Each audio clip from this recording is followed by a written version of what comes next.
Bab 465. Richard Kiao yang ketakutan. Dibandingkan dengan Richard Kiao, Eric Kin menganggap Teddy sedikit imut, setidaknya dia tidak berkicau seperti seorang waria daripada Richard Kiao. Ketika Eric Kin berjalan ke depan, orang-orang di sekitarnya buru-buru minggir, karena takut terpengaruh secara tidak sengaja. Segera, Eric Kin berdiri di depan Richard Kiao. Mereka memiliki jarak 100 meter dari para penonton. Dengan jarak yang sedemikian jauh, pada dasarnya tidak ada yang bisa mendengar percakapan mereka berdua. Eric Kin, aku telah menunggu hari ini untuk waktu yang lama. Richard Kiao mencibir, mau tidak mau, aku harus mengatakan bahwa jika kamu berada di puncak, aku bukanlah lawanmu. Sudah tidak berpura-pura lagi. Eric Kin mengangkat alisnya, kamu benar-benar suka perasaan dikelilingi, bukan? Richard Kiao mengertakkan giginya dan berkata, terkadang berpura-pura juga merupakan suatu teknik. Ucapanmu benar. Eric Kin mengangguk, aku setuju. Richard Kiao tampaknya sudah sedikit tidak sabar, dia memutar-mutar telapak tangannya dan tiba-tiba memukul ke arah dada Eric Kin. Hari ini pada tahun depan, aku akan bersembah di depan kuburanmu. Dengan raungan ini, tinjunya menggulung-gulung seperti badai.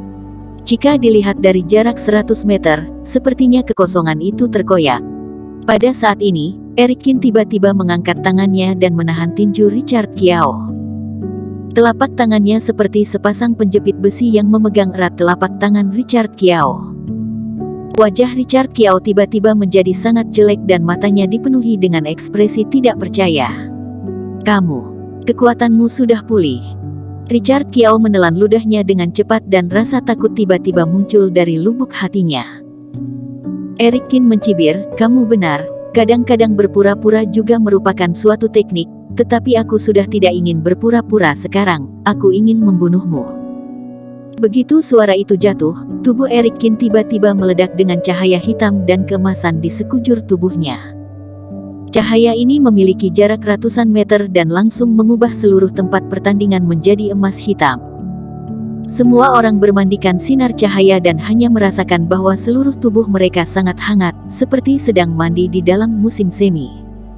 Dengan tendangan berikutnya, Eric Kin mengangkat tangan kirinya dan membantingnya langsung ke bibir Richard Kiao dengan kecepatan kilat. Tubuh Richard Kiao terbang, bibirnya hampir pecah dan gigi geraham keluar dari mulutnya. Kekuatanmu benar-benar telah pulih, bagaimana mungkin? Richard Kiao berkata dengan ngeri. Eric Kin menyeringai dan berkata, sejujurnya, tidak hanya kekuatanku yang pulih, tetapi aku bahkan telah selangkah lebih dekat. Meskipun pil emas di dalam tubuhnya kering, tetapi setelah dikompensasikan, tampaknya memantul dari bawah dan meletus puluhan kali dalam sekejap. Eric Kin yang sekarang dapat mencapai tingkat superior master kapan saja, hanya saja dia terus menekannya.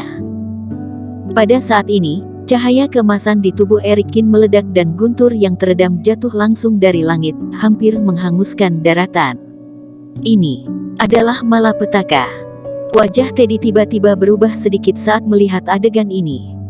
Bukankah hanya Grand Superior Master yang dapat membawa malapetaka? Mungkinkah dia telah mencapai Grand Superior Master? Tidak. Teddy terus menyangkal pada dirinya sendiri, anak ini sepertinya sedikit aneh, malapetaka ini berbeda dengan malapetaka pada tingkat Grand Superior Master. Dalam masa ini, kekuatan malapetaka bukanlah tirani, tetapi dapat menghancurkan Richard Kiao dari luar dan dalam, dia terus menghindari petir dan terlihat sangat menyedihkan. Apa yang terjadi? Kenapa Tuan Muda Kiao terus bersembunyi? Kenapa ada petir dari langit? Apakah bahkan sampai Tuhan pun juga membantu Eric Kin? Apakah Tuhan tidak melihat dia orang yang seperti apa? Malapetaka seperti ini sama sekali tidak membuat kerugian pada tubuh Eric Kin dan waktunya juga sangat singkat, dengan cepat itu sudah berakhir. Kekuatan besar memenuhi tubuh Eric Kin dan perasaan kenyang ini membuatnya merasa nyaman. Sudah lama sekali sejak aku merasa seperti ini. Eric Kin menghela napas. Detik berikutnya, mata Eric Kin mengarah ke arah Richard Kiao. Raut wajah Richard Kiao menjadi sangat jelek, dia mengertakkan giginya dan berkata, Eric Kin, kamu dan aku masih belum mencapai tingkat di mana salah satu dari kita harus mati. Lebih baik hentikan pertarungan ini dari sekarang. Eric Kin hanya memandang Richard Kiao, tanpa mengucapkan sepatah kata pun. Richard Kiao berkata dengan cemas, aku tahu apa yang ingin kamu lakukan, musuhmu adalah keluarga Su. Bukan aku. Jika kamu dan aku bekerja sama, kita dapat dengan mudah melawan keluarga Su, percaya padaku. Eric Kin menyentuh dagunya dan berkata, terus berbicara, aku ingin melihat apakah kamu bisa menggerakkan hatiku atau tidak. Richard Kiao menyeka darah dari bibirnya dan berkata, di dunia ini, tidak ada musuh abadi, hanya ada keuntungan abadi. Eric Kin, hubungan keluarga Kiao telah menembus seluruh dataran tengah, bahkan keluarga Su tidak dapat menjangkaunya. Dan aku akan segera mewarisi keluarga Kiao, pada saat aku menjadi kepala rumah keluarga Kiao, aku yang akan mengambil semua keputusan. Menurutmu apakah ada gunanya menyia-nyiakan kesempatan semacam ini untuk sedikit dendam? Richard Kiao berbicara tanpa henti, berusaha mati-matian untuk menyelamatkan hidupnya. Dia menatap Eric Kin dengan penuh harap, seolah-olah dia telah kehilangan semangat juangnya.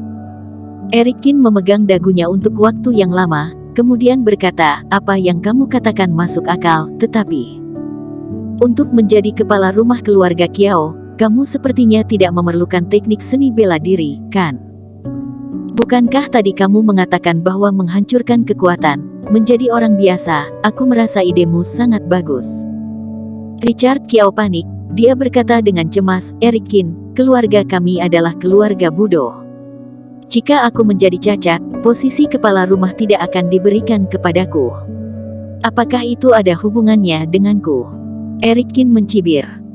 Richard Kiao, orang sepertimu, bahkan jika aku tidak membunuhmu, kamu tidak akan memiliki kesempatan untuk melangkah lebih jauh di dalam hidupmu. Bukankah bagus menjadi orang biasa?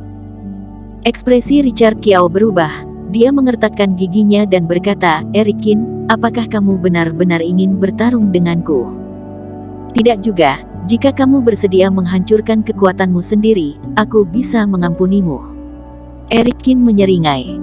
Richard Kiao meraung, tubuhnya bergetar dan tombak jatuh ke telapak tangannya. Eric Kin, kamu terlalu suka menindas orang. Apakah kamu benar-benar berpikir bahwa aku, Richard Kiao, takut padamu? Richard Kiao meraung, ayo, aku ingin melihat seberapa hebatnya kemampuanmu. Setelah selesai berbicara, tombak di tangannya muncul naga panjang satu demi satu. Naga itu naik ke langit dan bergerak-gerak di antara awan.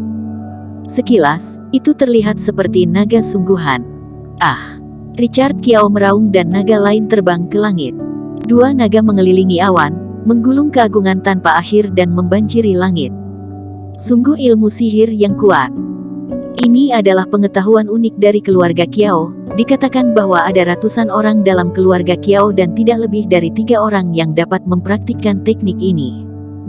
Tidak heran Tuan Muda Kiao disebut sebagai orang pertama dari dataran tengah. Dia benar-benar orang yang berbakat. Eric Kin pasti akan mati hari ini. Tombak di tangan Richard Kiao seperti tongkat, tiba-tiba dia menunjuk ke arah Eric Kin dan dua naga di udara tiba-tiba menukik turun dari langit. Bersambung.